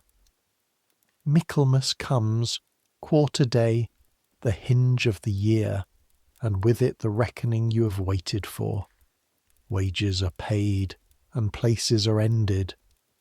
The steward works down the roll for 2 days, and the servants' hall is a shuffle of futures. Some of the men are taken onto the Admiral's side of the house. Some of the women go with the departing ladies. Sib is taken by Lady Tyrwhitt herself, who is going, and Sib cries into her apron with relief and shame at the relief.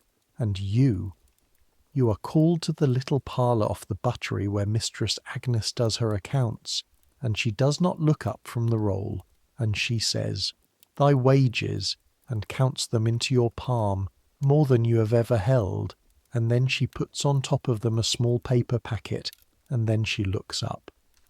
In the packet is a needle case of worked silver, small as a thumb, and you know it. You have seen it in the Queen's own sewing basket, carried that basket, and your hand starts to shake. The ladies will let choose small remembrances, Mistress Agnes says. Them as served her. I chose for the chamberers, being as chamberers don't get asked. A pause. She squares the roll on the table needlessly. Thee held her cloths as well as any lady in that room. Now, thy mother has need of thee at home over winter, I've no doubt, and come spring if thee wants a place the Chandos people at the town end know my name. Go on, girl, and Joan, you're at the door. Wash thy hands of lye of a night and grease them, or they'll be mine by 40, and look at mine. You look at hers. You've looked at them all summer, cracked and knuckled and strong, hands that have fed thousands and buried a queen's household, and you say, I should be glad, mistress, if they were. And you go out quickly before either of you does anything unforgivable like weep.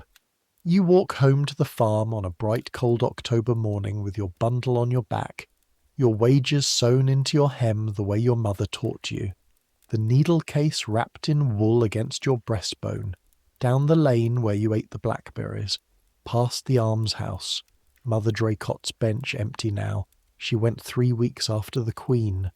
Queens too, child, queens too, past the Abbey scar with its saints' faces turned to the dark in 100 cowshed walls, and up the valley path where the beech leaves are turning the same gold as the castle stone, as if the whole country were made of one substance at different speeds. At the top of the rise you stop the way you stopped that Sunday and look back once. Sudeley in the October light, golden, quiet. The chapel small beside it, smoke standing up straight from the kitchen chimneys because Mistress Agnes's fires never go out, and somewhere under the chapel floor, 30 steps from her own door, sheathed in lead, the woman whose water you carried. 4 husbands, 4 books, 1 crown, 1 daughter, and at the end 1 household of hands, mostly women's, mostly unrecorded, who did for her what hands can do, and are walking away now down all the lanes of Gloucestershire with their wages in their hems, carrying her out into the world in the only vessel that ever really holds anyone, memory, told by firesides, for 500 years as it turns out, to you tonight. Then you turn for home, because the light is spending and the farm is 2 miles yet, and your mother will have supper on, and there will be milking at dawn, walls and pails, and you walk down into the rest of your long, unrecorded, entirely real life. Let me pull the camera back for a moment the way I do, because you have been down in the pails and the linen with Joan for a long night, and you have earned the long view, and there is a place at Sudeley to take it from. Behind the castle the ground rises. Sheep pasture, then the shoulder of the hill, the beginning of the great Cotswold edge. And if you climb it, as Joan does on the Sunday after the funeral, given leave to walk home and see her mother for half a day, the first leave in 4 months you come out on the high ground above the valley with your lungs burning and the wind combing the grass flat, and England lies down below you and behaves, for once, like a map. The castle first, directly beneath, golden and toy-sized, its gardens neat as embroidery, the chapel with its new grave, Winchcombe town beyond, one long street of stone and smoke, and rising from the middle of it the great tower of the parish church, and beside the town, and this is the part that stops Joan every time, a scar, a huge, fresh, geometric absence, Winchcombe Abbey. 8 years ago it was one of the great houses of England, 800 years old, older than the idea of England, holding, they claimed, the bones of a boy St. Kenelm, murdered 1,000 years back, and pilgrims came up this valley for centuries to those bones the way blood comes to a heart. And in 1539 the king's men came, and the abbot handed over the keys, and within months the roofs were off for their lead. That lead again, this valley runs on wool and lead, and the stones were carted away to build barns and mend walls, and Joan's own father's cowshed has 2 dressed abbey stones in its corner, with saints' faces on them, turned inward, faces to the dark, because it seemed wrong to leave them looking out and wrong to break them. That is what one man's will did to 800 years, and the woman they buried on Thursday spent her queenship helping to steer that same terrifying force, the new religion, the English God, and believed in it with her whole clever soul, and something was gained. Joan can read, actually read, taught her letters by the Queen's own order that every girl in her service should know them, and something was flattened, and both of those are true at once, and the wind up here does not care, and the sheep do not care, and the view is the most beautiful thing Joan has ever seen, and it is made entirely of consequences. She sits on the turf with her arms around her knees, 16, employed for the moment by a dead woman, and she does the arithmetic of her own small life. The household will be broken up, everyone says so. A queen's household exists for a queen. The ladies are already writing letters. The Lord Admiral has gone about for 2 days, they say, like a man struck blind, saying he will disperse everything. And then, they also say, already talking of keeping the establishment together, of the Lady Jane, of plans, because grief in that man lives in the same skin as ambition, and neither ever sleeps long. Perhaps Mistress Agnes will speak for her to some gentry house. Perhaps it is back to the farm, to the cow and the lie and the brothers. Either way she will carry water, walls and pails. She looks down at her hands. The crack in her thumb is healing at last, a thin white seam. Hands heal, that is the wonder of them. They crack and bleed and heal and crack again, and go on carrying 40 more years. 60, and everything those hands touched this week, the linen, the basin, the windlass rope, the cooling forehead of the cleverest woman in England, all of it is already becoming the thing she will be for the rest of her life, the woman who was there. Tell about the Queen. Tell, and she will make them wait, the children. She will bank the fire first and settle her shawl, because a story is a thing you carry carefully, like a full pail on a bruised shoulder, and then she will begin the way the beginnings go. Her eyes opened in the dark, and the first thing was the smell. Now come back down the hill. There is a little more to tell, and none of it is happy, and you should hear it anyway, quickly, the way the valley heard it, in pieces, from riders, over the following seasons, because a story that stops at the graveside is a lie of kindness, and this channel does not deal in those. The Lord Admiral could not be slow. She told him with nearly her last clear breath, "Be slow, Thomas," and he could not. It was not in the mettle of him. Within weeks he was scheming again for the hand of the Lady Elizabeth, second in line to the throne, 15 years old now, the girl from Chelsea. He fed rumours, counted allies, meddled with the coinage through a corrupt mint master to raise money, built stores of arms, and in January, 4 months and a fortnight after the funeral, he did the maddest thing done in England that decade. He entered the King's privy garden at Hampton Court by night, with a pistol, keys in his purse, meaning, the council swore, to carry off the 11-year-old king, his own nephew, and the king's little spaniel barked at him in the dark garden, and he shot it dead, and the shot woke the guard, and that was the end. The Tower. An act of attainder, 33 charges, no trial worth the name, his own brother the Protector signing off on the process. On the 20th of March, 1549, 6.5 months after he lay on the crimson bed at Sudeley murmuring comfort to his dying wife, Thomas Seymour was beheaded on Tower Hill. It took 2 strokes. The Lady Elizabeth, when they told her, is said to have said, "This day died a man with much wit and very little judgment, and whether or not she truly said it, no one has ever improved on it."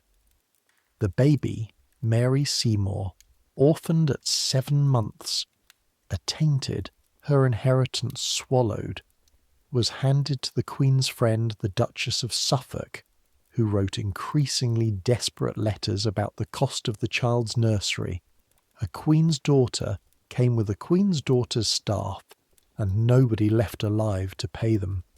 And then, after her 2nd birthday, the record simply stopped. No marriage, no burial, no letters, nothing. Almost every historian believes she died small, of one of the 1,000 things children died of, and was buried quietly in Lincolnshire, and the last living piece of Catherine Parr went out of the world unrecorded, like a candle in a great house where everyone has gone to bed, and the grave itself. This is the strangest afterward of all. The chapel of St. Mary at Sudeley was wrecked in the wars a century later, roofless, abandoned, ivy to the sills, and the coffin was forgotten, truly forgotten, for over 200 years. Then in 1782 some curious gentlefolk poking in the ruins found the lead shell and cut it open, and inside, sealed from air all that time, they found her. Uncorrupted, they wrote. the flesh still white and moist, ivy roots threaded in the dark of the vault around her, and one of them, God forgive the 18th century, cut off a lock of the auburn hair for a keepsake, and then they closed her up, badly, and later diggings were rougher, and by the time the Victorians rebuilt the chapel, there was little enough left to lay under the fine new marble tomb where she lies today. You can visit her. People do, every day, holidaymakers with cameras, 30 steps from the house, exactly where Joan stood against the cold wall with her penny. The only English queen buried in a private house's grounds, still keeping her own household in a way, still the house's. Perkin was right about the stone. One more thread before we settle down for the night, because it is the thread that changes what this whole story means, and it runs out of that shuttered sick room and straight into the spine of the next 100 years. The girl from Chelsea, the 14-year-old sent away, Elizabeth. She was not at Sudeley when the Queen died. She was at Cheshunt, in careful exile from the household, and the letters that passed between her and Catherine that summer survive. And they are gentle, both women writing carefully around the wound, the older one astonishingly, without bitterness, sending news of the gardens and the coming child, the younger one answering with that watchful, perfect, armoured courtesy that would one day govern England. When word of the death reached her, Elizabeth took to her bed. When, months later, the Admiral's schemes pulled her into mortal danger, when his fall meant her interrogation, a 15-year-old girl questioned day after day by the council's man, her own servants in the Tower, her reputation, and possibly her life on the table, she fought them to a standstill, admitted nothing, signed nothing, chose every word like a woman diffusing a bomb with her teeth. And where do you suppose she learned that? Where did anyone in England learn by demonstration, at close range, that a clever woman could stand in the storm centre of Tudor power, hold her tongue at the right moments and loose it at the right moments, submit in form and win in substance, and walk out alive? She learned it in Catherine Parr's rooms. They all did. That strange schoolroom of orphaned royal children the Queen gathered under her wing in the old king's last years. Elizabeth, Edward, Jane, taught by the finest reformist scholars in the kingdom, because Catherine chose the tutors, encouraged, corrected, mothered. In the only years of childhood, any of them got that resembled childhood. Elizabeth translated one of Catherine's own devotional works into 3 languages as a New Year's gift, an 11-year-old book binding her stepmother's prayers in embroidered covers. The woman England will call Gloriana, the queen who reigns 44 years and gives her name to an age, is, in ways that can be traced on paper, Catherine Parr's pupil. The survivor taught the survivor. So when the histories give Catherine her one sentence, the 6th wife, the one who survived, hear how small that is. She was the first English woman to publish a book in English under her own name. She was Regent of England, actual ruler, signing state papers while Henry fought in France, and did it so competently the council found nothing to complain of, which for that council was rapture. She held the door open between Henry's children and their father, got the girls restored to the succession, which means every monarch of England since flows in some part through her diplomacy, and she raised Elizabeth, and all of it ended in a golden castle in a sheep valley, in a sealed hot room, 6 days after a daughter, at 36, of a thing soap could have prevented, comforting the man who had hurt her, because comforting was the skill her century had demanded of her since she was 17, and she had polished it into greatness because it was the tool she was handed. Joan knows none of this future, walking home with her needle case. She knows a narrower, truer thing, the weight of the cloths, the voice through the door. But this is the pact between us and her, listener, the pact of every one of these nights we spend together in the dark. She keeps the weight, we keep the meaning. Between the two, someone is fully remembered, which is the only afterlife history can offer, and more than most people get. And, on a quiet night, with the lamps out, perhaps enough.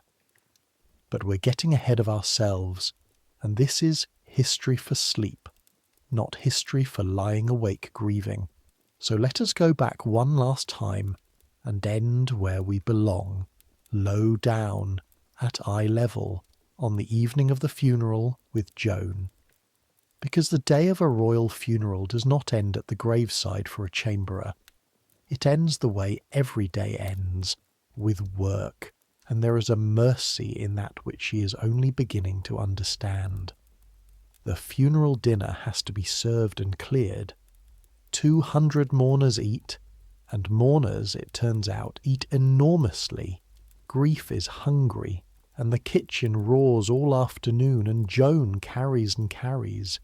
Broken meats down, clean vessels up. The grey hall smells of beeswax and wet wool, and the particular sweet mustiness of many black-dyed garments in one warm room. Funeral blacks come out of chests once a decade, and every one of them smells of the chest.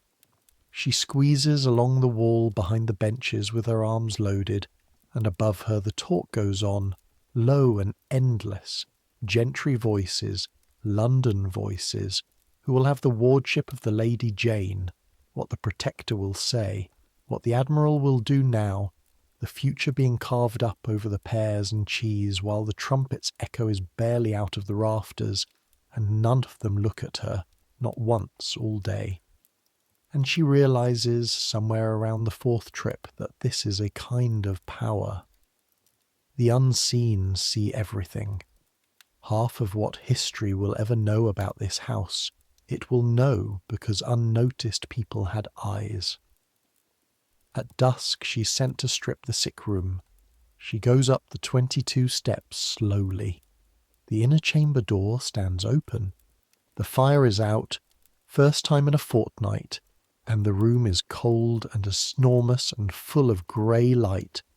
The shutters open at last, the dangerous evening air pouring in over the sills sweet as well water, and the great bed is bare to its cords, hangings already down and folded by the yeoman of the wardrobe, everything of value inventoried, because death in a great house is instantly brutally an accounting. There is an inventory being written this very week that scholars will still be reading 500 years on. The Queen's goods at Sudeley, her gowns, her books, her jewels listed one by one in a clerk's brown ink, down to the small things, and somewhere in these pages is a cramped line for the item she would have counted last and first, the little books of her own writing. Joan's task is the linen, the last of it, the working linen of the sickness, boiled now and dried and to be folded into the presses, and she stands at the press in the bare room folding by feel in the failing light, corner to corner, edge to edge, thumb tucked, the smallest work there is, and the room around her is already forgetting. That is what rooms do. In a month this will be a lodging for guests. In a year, a story. In 100 years, a ruin with ivy. In 500, a room with a rope across the door and printed card, and not one visitor in 1,000 will think about linen. But you will. That is the strange gift of tonight. 500 years from Joan, lying in your own dark, you now know what the card can never hold.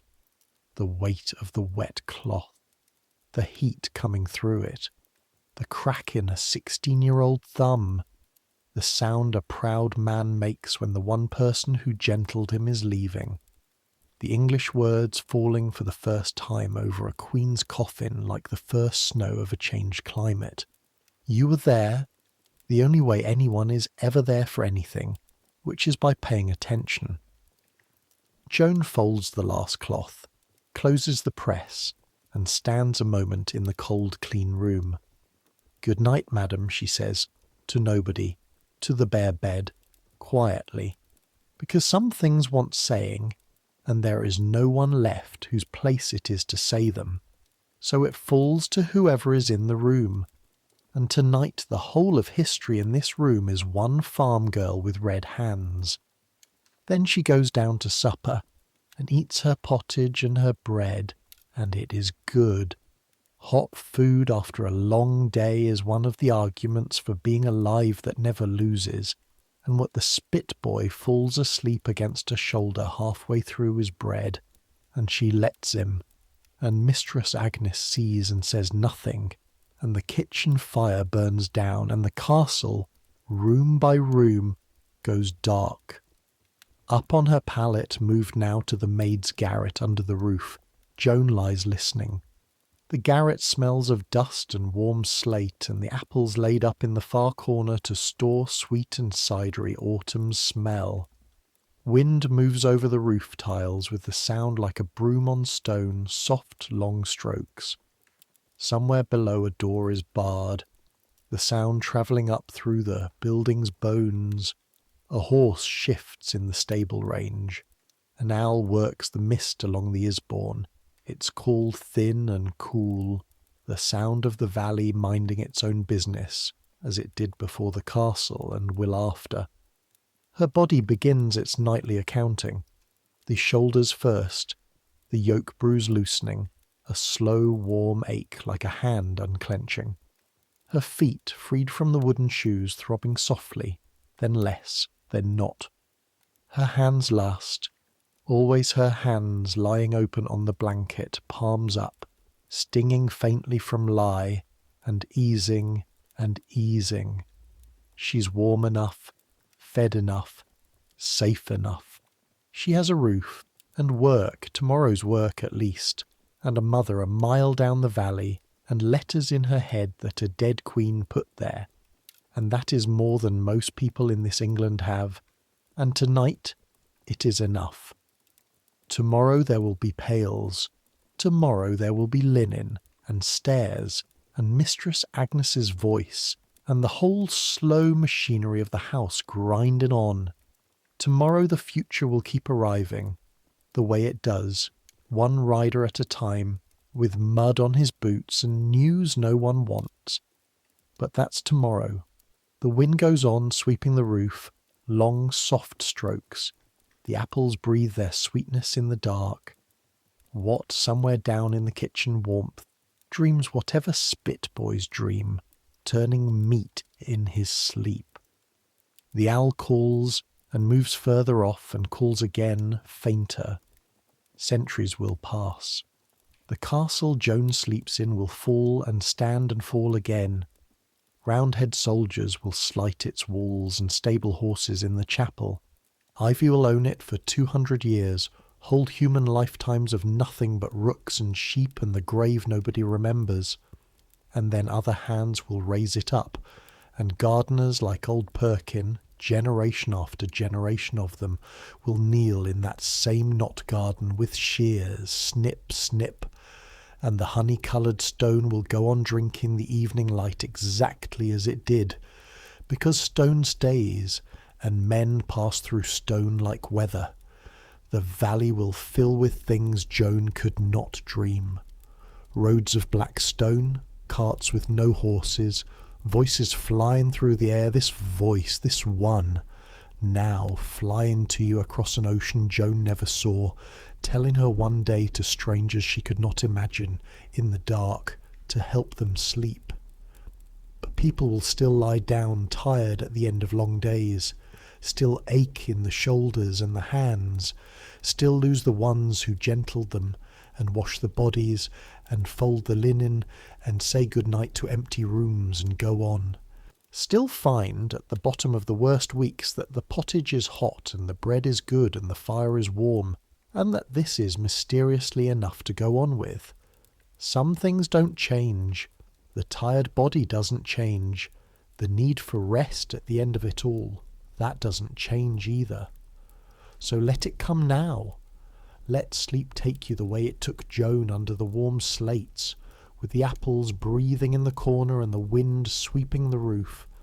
Let the castle fade. Let the voices quiet, the gentry voices and the kitchen voices and this voice too. Let your thoughts slow and soften and finally stop. You're warm enough, rested enough, safe enough. You've earned this. Take it and dream of golden stone and quiet valleys and whatever dreams may come. Good night.